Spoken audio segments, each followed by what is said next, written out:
अहम खबर देंगे आपको। स्पीकर परवेज इलाही पंजाब असम्बली पहुंच गए हैं। सहाफ़ियों के सवाल पर उनका कहना था कि इलेक्शन शफाफ होंगे, नंबर्स पूरे हैं, हम ही जीतेंगे। उन्होंने मजीद क्या कहा, आप भी सुनिए।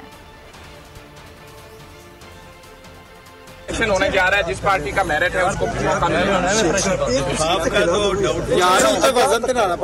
शफाफ का तो डाउटफुल है। इंशाल्लाह दुआ करें, अल्लाह खैर रखे, और हम तो कोशिश करेंगे कि शफाफ हो, लेकिन नीतें शफाफ नहीं है। परवेज साहब, आपकी गिनती पूरी है? आपके पास नंबर्स पूरे हैं? अगर नंबर पूरे ना होते तो ये जो हो रहा है इतने दिनों से, क्या फिर आपका क्या ख्याल है, कैसे होता? सर, किसकी नीयत खराब है, जरा उसका नाम ले दें। वो आपको नजर आ जाएगा। नहीं, नाम तो लेना सर, किसी डिप्टी स्पीकर की नीयत खराब है सर।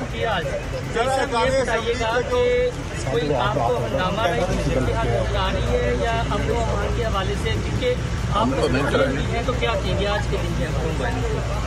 आज के दिन मैं कस्टोडियन नहीं हूँ, डिप्टी स्पीकर आप उम्मीदवार हैं। हाँ, मैं उम्मीदवार हूँ, इसलिए मैं नहीं हूँ।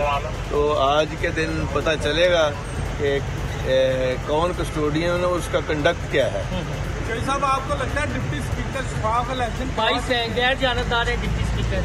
ये आज वक्त साबित करेगा और उसका अमल साबित करेगा कि वो ईमानदार है या किसी और सोच और नीयत से बैठा हुआ है। जो हालात और वाक़यात हैं इर्द गिर्द, वो तो नेक नीति वाले नहीं है। चौधरी साहब, आप समझते हैं कि जो भी आज नतायज आएंगे, अगर वो मेरिट के बरक्स आते हैं तो आप और आपके नतायज को तस्लीम करेंगे? यार, अगर बेइंसाफी के नतायज होते हैं, अगर वो यूं ही ऐलान कर देते हैं बगैर किसी वजह के, तो उसको कौन मानेगा? ये बता दें आज हंगामा राई का भी खतरा है। चौधरी साहब, डिप्टी स्पीकर ने जो पैसे पकड़े थे, ये इल्जाम दुरुस्त है? जिस तरह का उनका कंडक्ट आप बता रहे हैं, यार ये मुझे नहीं पता।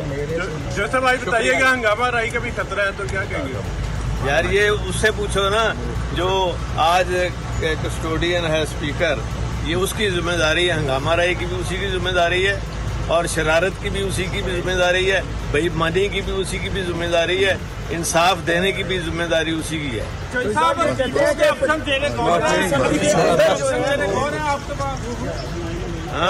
डिप्टी स्पीकर कहाँ से इंस्ट्रक्शंस ले रहे हैं, आप समझ रहे हैं? वो कहीं से हिदायत ले रहे हैं आज के इजलास के हवाले से? वो हमें पता है, वो आपको बताएंगे वक्त पे। Thank you ji. सब्सक्राइब करें और बेल दबाएं ताकि कोई खबर रह न जाए।